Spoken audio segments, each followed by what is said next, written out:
the importance of developing discernment as a woman. I feel discernment is one of the most important lessons a woman can learn on planet Earth at this time. As a woman, we are presented all kinds of belief systems that in many ways go against our natural internal compass, right? We women are naturally intuitive, we're highly instinctual, and we understand the value of stepping into our goddesshood. Now, in this patriarchal dark age, we also understand that the whole reign of man had a lot to do with the destruction of the goddesshood. Okay, so anything that had to do with sovereignty, meditation, intuition, spiritual development was very much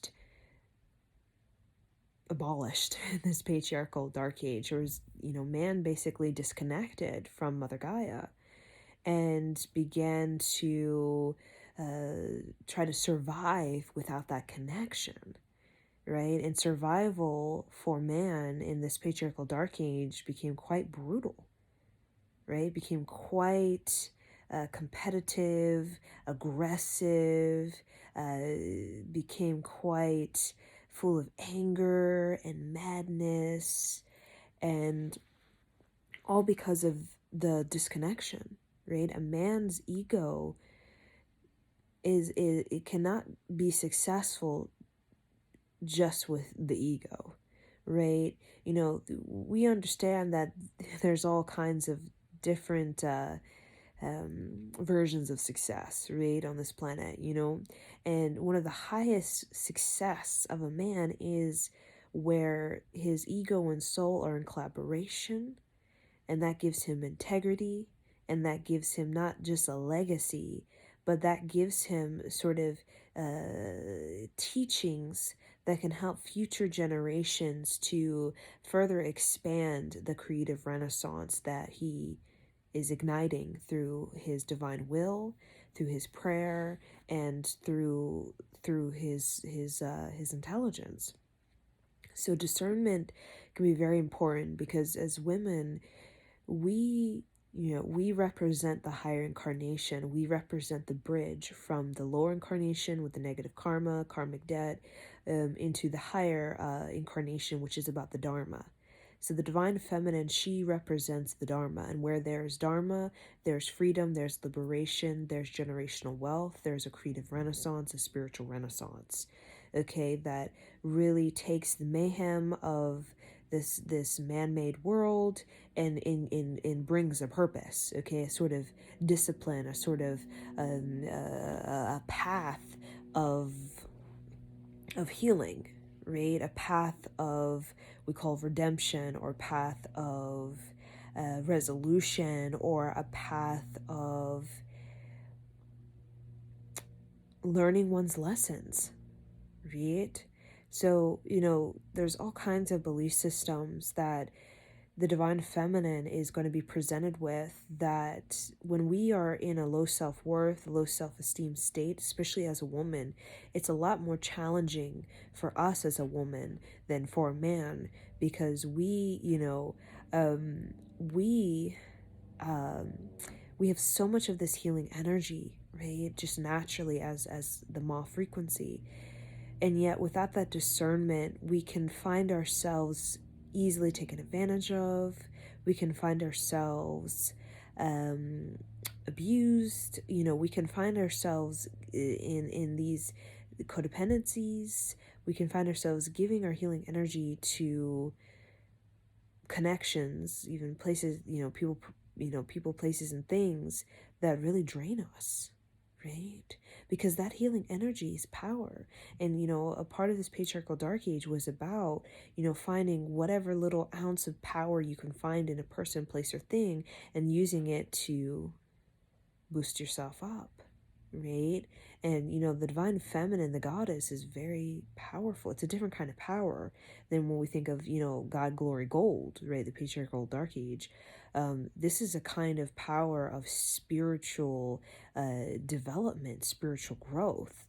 And I think that's why a lot of men, abolished it, and a lot of men, sort of belittled, ridiculed, and even stoned women who were stepping into their goddesshood, is because they understood in the ancient pre-dynastic times that women, sort of upheld a very empowered civilization that was not easily manipulated, that's not easily deceived, that was not that was not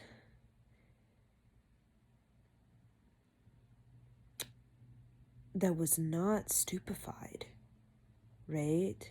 If that's even a word.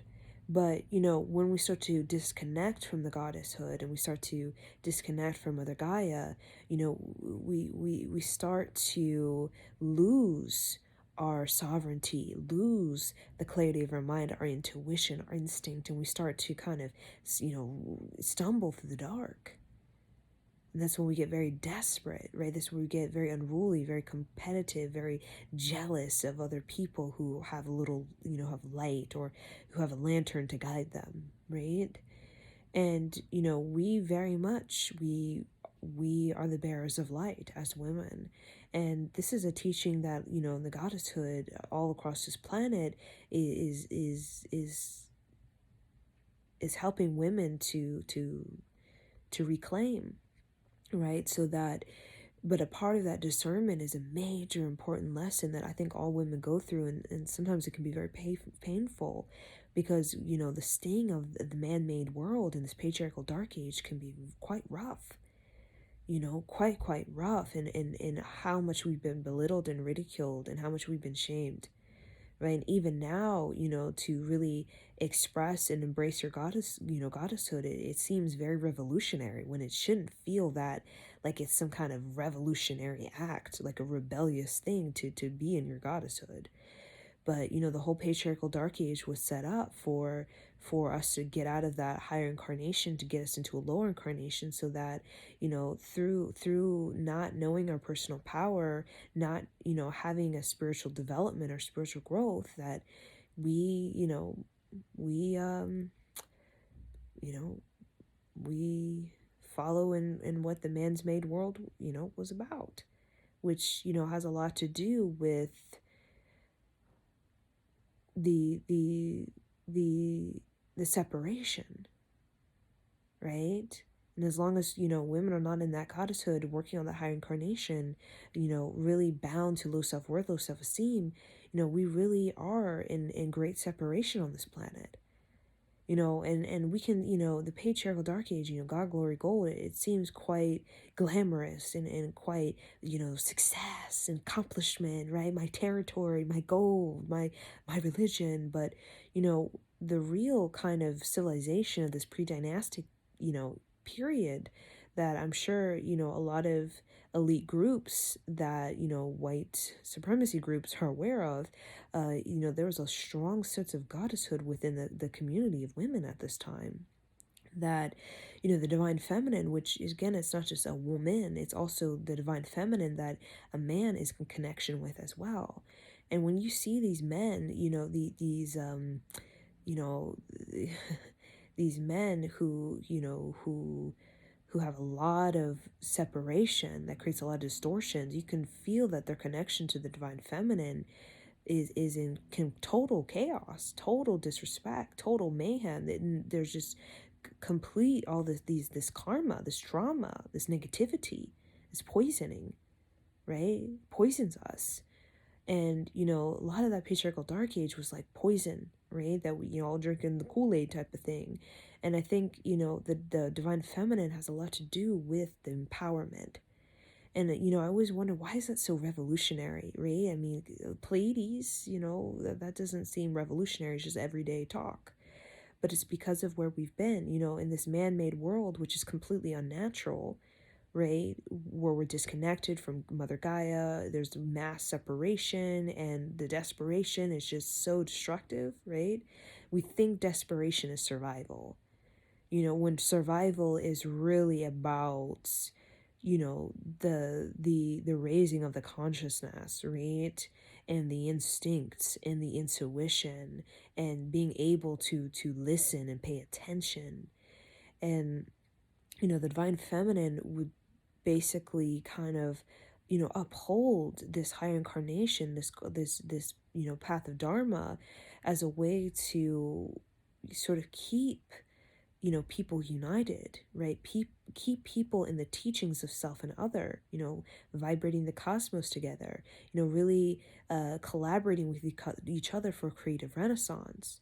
But when you separate from the creative renaissance, and you start to get into all of this mayhem, and where your ego is in complete sort of opposition with your soul, right? As a sort of a way of controlling, or a way of avoiding, right?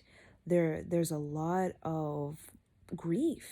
There's a lot of sadness that comes with that. And I think we've all experienced that, and the ego disconnected from the soul, and experiencing these karmic debts, right? These karmic ties, these karmic, unrest, right? This restlessness that a lot of people feel, right? In this patriarchal dark age, right? Where, we've gone against what is natural for us, because we're so poisoned by this man-made, society, right?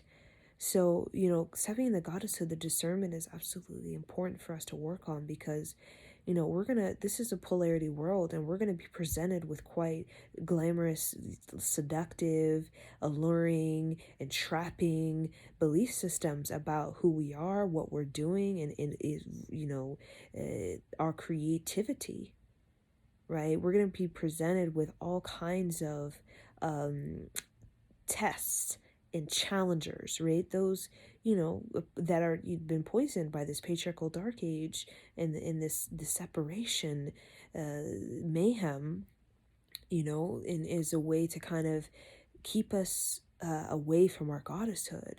But our greatest fulfillment as a woman, especially, in the womb blessing, is to go through the goddesshood. And, right now, the goddesshood is needed now more than ever, because we're going to need these spiritual teachings, right? That is uncovered, within a woman's mind and within a woman's heart. These spiritual teachings are going to be needed to help humanity mature, so that we can really step out of the karmic loops, karmic cycles, karmic debts, right? And really neutralize all that, so we can successfully move into this higher incarnation, which is about the creative renaissance, the spiritual renaissance. It's about, the expansion, the sovereignty, stepping, beyond the limitations of what we think, right, we are to be, right, or who we are, based off of, the poisoning that, we were forced to take in order just to survive. But it's no survival when all you know is desperation, when you don't have self-worth or self-esteem or craftsmanship or confidence, or you have no creativity. Like, that's not even survival. That's demise, right? So, the survival of this human being is not just, it's about you're the survival of your consciousness, right? As a human species, the survival of the consciousness, and the spiritual growth and development, the craftsmanship, right? Because we can go extinct again if we, want to. We've been extinct before. So, survival to the goddess is more about, the survival of a civilization that knows how to vibrate the cosmos, and knows how to successfully experience a soul's journey completion. And that brings a man integrity, and brings this planet a quite of a dharma, a dharma in the sort of the evolution of our stance in the universe.